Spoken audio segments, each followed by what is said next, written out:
경기도 양평에서 온 30대 주부 양세화입니다. 참 이 자리에 선다는 게 감회가 새롭습니다. 제가 작년 8월 15일에 처음 광화문에 비가 오던 날 아이들 4명을 데리고 광화문 광장에 나갔었습니다. 그때 광화문 광장에 나갔을 때 저는 정말 너무 복받쳐 오르고 눈물이 나서 참 참기가 어려웠었는데요. 왜 그렇게 눈물이 났냐? 너무나도 감사했기 때문에 눈물이 났습니다. 나라의 시국에 대해서 전혀 알지도 못했고 저는 이제 문재인 대통령을 제 손으로 직접 뽑았기에 그 대가지불을 잘하고 있습니다. 지금 대가지불을 잘하고 있고 그때 너무나도 감사했는데 지금까지도 이렇게 자리를 지켜주시는 특히 사랑제일교회 성도분들과 헌신해주시는 우리 어르신들과 목사님들에게 감사 인사를 다시 한번 올리고 싶습니다. 우리들이 지금 이 방송을 보고 계신 분들과 여기 앉아 계신 분들은 문재인이 주사파고 뭐 종북 빨갱이다 이런 사실과 그리고 박원순이 그저 성추행범에 불과한 그냥 나쁜 사람이다 이 정도는 다들 가지고 계신 이제 기본 상식일 거라고 생각을 합니다. 그래서 이제 제가 여러분들과 지금 나누고 싶은 이야기는 실은 우리가 많은 유튜브들을 보면서 많은 지식적인 공부를 하고 있잖아요. 그게 이제 우리가 공부를 했을 때 그것을 가지고 나 혼자만 가지고 있는 것이 아니라 실은 주변에 잘 전파를 해야지 우리들 바른 건강한 정신들이 대한민국에 많이 퍼질 것이고 그것이 많이 퍼졌을 때 대한민국이 다시 제2의 건국을 할 수 있을 거라고 생각을 합니다. 그래서 이제 제가 이제 삶의 영역 가운데에서 어디를 가든지 이제 나라의 시국을 알리기 위해서 나름 애를 쓰고 있는데요. 그 경험담들을 조금 나눠보고자 합니다. 제가 이제 은행에 업무를 보러 갔을 때예요. 은행에 업무를 보러 갔는데 이제 제가 생각할 때는 누군가를 설득하기 위해서는 그 사람의 관심사를 가지고 얘기를 해야 된다라고 생각을 해서 제가 언제지 이제 광화문에 연사로 한번 쓴 적이 있는데 그때도 이제 성교육에 관한 영상을 자제분들에게 많이 보여주십시오. 왜냐면 저도 저희 중학생 딸아이 교과서에 가임기를 피해 성관계를 한다 라고 성관계를 하게끔 교육이 돼 있는 그 교과서를 보고 굉장히 충격을 받아서 이제 가만히 있을 수 없다. 나도 뭔가를 해야겠다 라고 이제 엄마의 책임감을 가지고 행동을 하게 된 것인데요. 그렇기 때문에 이제 우리 애국 국민들은 좀 연세가 있으시잖아요. 그래서 이제 자제분들에게 그들의 삶의 영역을 건드려야 관심을 가지고 눈이 열리고 귀가 열린다라고 말씀드린 적이 있습니다. 그래서 이제 제가 누군가를 만날 때 그들의 삶의 영역을 가지고 얘기를 잘 합니다. 그래서 은행에 업무를 보러 가면 우리가 1대1로 마주 앉아 있고 은행 직원은 저한테 친절해야만 하잖아요. 그래서 제 말을 귀 기울일 수밖에 없기 때문에 제가 이제 그 틈을 노려서 이제 제가 얘기를 합니다. 이제 은행 직원들은 공부도 많이 했고 안정적인 직장을 가지고 있고 배가 부르기 때문에 나라의 상황에 관심을 갖지 않고 쉬는 주말이면 어디로 놀러 갈까? 무엇을 먹으러 갈까? 이 생각이 굉장히 바쁘겠죠. 그래서 이제 그들의 삶의 영역은 4차 산업혁명이 시작이 된다면 그들은 가장 먼저 없어질 직업군 중에 하나거든요. 그래서 그들에게 질문을 던집니다. 4차 산업혁명에 대해서 대비를 하고 계십니까? 라고 이런 질문을 하면 실은 뭐 와서 그런 얘기를 하는 손님이 뭐 몇이나 있겠어요. 그러니까 아니요 전혀 준비 못하고 있어요 하면서 되게 부끄러운 듯이 대답을 해요. 그러면은 제가 그거에 대해서 이제 답을 알려주죠. 에이트라는 책을 읽어보십시오 라고 제가 추천을 해주는데 에이트라는 책을 추천을 해주는 이유는 작가가 굉장한 우파입니다. 우파이기 때문에 그 책을 읽으면서 생각이 깨일 수도 있고 또 이제 제가 추천한다고 또 바로 책을 사서 읽지는 않을 것 아니에요. 그래서 이지성 작가가 운영하고 있는 유튜브 채널을 제가 또 소개를 해줘요. 그러면은 이제 그 은행원들이 자기가 4차 산업혁명 시대가 다가왔을 때 이 직장을 잃을 수도 있다라는 불안감을 가지고 있기 때문에 제가 그의 삶의 영역을 건드리면 메모를 합니다.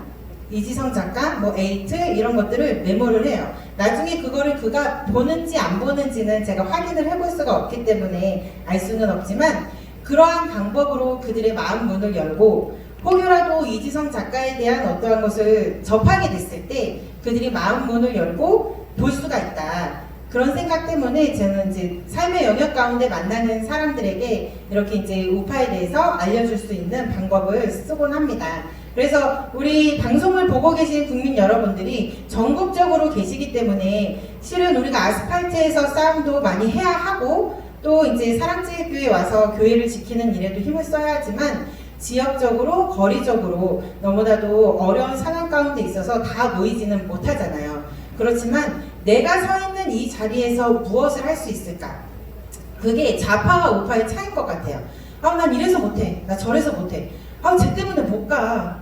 지금 차가 뭐 시간이 안 돼. 이건 좌파적 습성이고, 내가 못 가는데 그럼 내가 지금 여기서 무엇을 할 수 있을까? 그 생각을 하는 건 바른 정신을 가진 우파적인 생각이 아닐까 하는 생각을 합니다. 그리고 이제 또 제 경험담으로 또 한 가지는 제가 이제 공무원을 만났어요. 이제 아가씨 공무원을 만났는데 공무원이 됐다면 분명 공부를 잘했겠죠. 그래서 이제 그 아가씨에게 제가 질문을 던집니다. 대한민국 건국일에 대해서 알고 계십니까? 라고 질문을 던졌을 때 우물쭈물하며 대답을 못해요. 네. 실은 저도 잘 몰랐어요. 저도 잘 몰랐고 대한민국의 역사가 이렇게 짧다고 하고 알게 된 지가 저도 불과 얼마 되지 않아서 참으로 부끄러운데 공부를 많이 해서 공무원까지 됐다는 사람마저도 건국일을 알지 못하더라고요. 그래서 제가 그 사람에게 어머 어떻게 건국일도 모르세요? 라고 하면서 1948년 8월 15일 대한민국은 이승만 대통령이 자유민주주의 체제로 건국을 했습니다. 라고 알려주면서 한 가지 덧붙이는 말이 당신이 이것을 모르는 건 당신 탓이 아닙니다. 대한민국 교육이 문제입니다.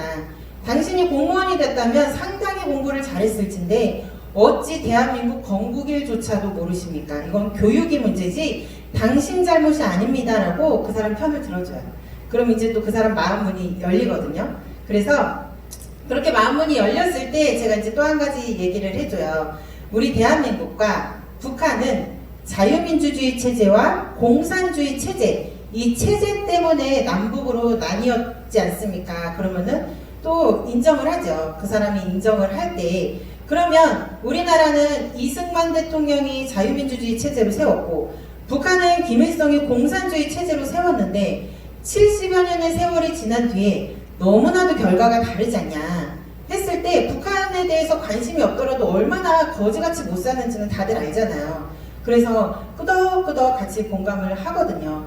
그렇다면 우리는 이승만에 대해서 알아야 되지 않겠냐, 이승만에 대해서 얼마나 알고 있냐 하면은 다들 잘 몰라요. 저도 이승만 대통령의 이름을 안 지가 실은 얼마 안 됐어요. 학교 다닐 때 공부에 별로 관심이 없기도 했지만 그래도 그 이름을 모른다는 것 자체가 아무리 공부를 못해도 그렇지 어떻게 건국 대통령 이름을 모를 수가 있나요? 그건 교육 자체가 잘못된 거죠.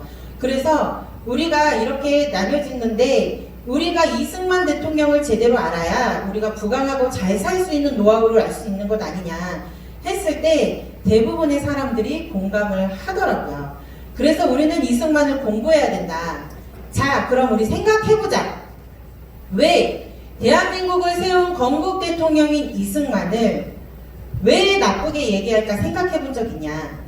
이승만이 자유민주주의 체제로 세웠기 때문에 이렇게 잘 살게 된 것이 극명한데 왜 이승만을 욕하는지 생각해 봤느냐? 그 욕하는 사람들은 과연 누구 편에 서 있는 사람일 것 같으냐라고 그들에게 생각해 볼 수 있도록 제가 질문을 던져줍니다. 그러면 제가 그때 한번 저랑 짧은 대화를 한다고 그 사람이 완전히 변하지는 않겠죠. 근데 언젠가 뉴스를 보고 혹여나 이승만 대통령이나 박정희 대통령을 욕하거나 잘못된 역사, 나쁜 사람이라고 왜곡하는 걸 봤을 때 제가 했던 얘기가 생각나지 않을까. 그래서 다시 한번 생각해보게 되지 않을까 하는 기대감에 주변에 그렇게 저는 말을 하고 다닙니다. 제가 이 시간 왜 이런 얘기를 하냐면 실은 우리 이제 좌파 정치인들, 종북 좌파들이 나쁜 거는 다 알고 있고 여러분들이 알고 계시고 공부도 열심히 하고 계시기 때문에 우리가 그것에 대해서 전파할 때 어떻게 할 것인가가 정말 중요하다라는 생각을 저는 많이 하거든요. 제가 만약에 은행에 갔을 때 저기요 선생님 문재인 빨갱이인 거 아세요? 이랬다면 과연 그 사람의 마음 문을 열었을까요? 저는 시민단체들이 아스팔트에서는 문재인 빨갱이라고 외치는 것이 옳다고 생각합니다. 거기에서는 완전한 팩트를 가지고 그들에게 완전 짧고 간단 명료하게 알려줘야 하기 때문에 그렇게 해야 된다고 생각을 하는데, 우리가 가까운 지인들과 만나서 대화를 할 때에는 그때는 그들이 마음문을 잘 열 수 있도록 포장지를 잘 씌워서 얘기하는 것도 매우 중요하다고 생각을 해요. 저는 좌파들의 승리 요인이 그것이라고 생각합니다. 그들의 본질에 들어가 보면 정말 더럽고 추악하고 앞뒤가 다르고 내로남불의 대장이지만 포장지를 너무 잘 씌워요. 포장지를 너무 잘 씌워서 속는 거예요. 국민들이 속고 있는데 언젠간 그 포장지를 열어보지 않겠습니까? 그 포장지를 열어봤을 때 실망하겠지만 우리가 포장지까지 잘 씌워서 진실을 전달한다면 아마 국민들은 감동을 할 것입니다. 우리나라가 정말 총체적인 난국에 빠져 있어서 정말 마음이 아픕니다. 제게도 4명이나 되는 자녀들이 있기 때문에 이 아이들이 살아가는 세상이 너무나도 염려되고, 그리고 또 엄마로서 내가 무엇을 할 수 있을까 생각을 하다가 제가 할 수 있는 역할에 몰입을 하려고 노력을 하고 있는데요. 지금 그 어떤 것보다 저는 차별금지법이 최우선의 전쟁으로 있다고 생각합니다. 전쟁은 무엇으로 하냐? 아까 전도사님 말씀하시는 것처럼 우리가 선포해야 합니다. 진실을 선포하는 것이 우리가 전쟁을 치르는 것입니다. 우리가 목사님들에게 실망하는 건 진실을 알리지 않기 때문에 실망을 하는 것이지 주먹 다짐으로 싸우지 않는다고 실망을 하는 것이 아니지 않습니까? 우리가 진실을 여기저기 많이 알리고 국민들이 깨어나서 제2의 자유민주주의, 진정한 자유민주주의의 건국이 되고 우리 정광훈 목사님에게 소망을 부어주신 그 세계 기독처도 완공이 되어서 대한민국이 정말 잘 살고 예수한국, 복음 통일이 이루어지게 될 수 있도록 우리 모두 같이 노력하면 좋겠습니다.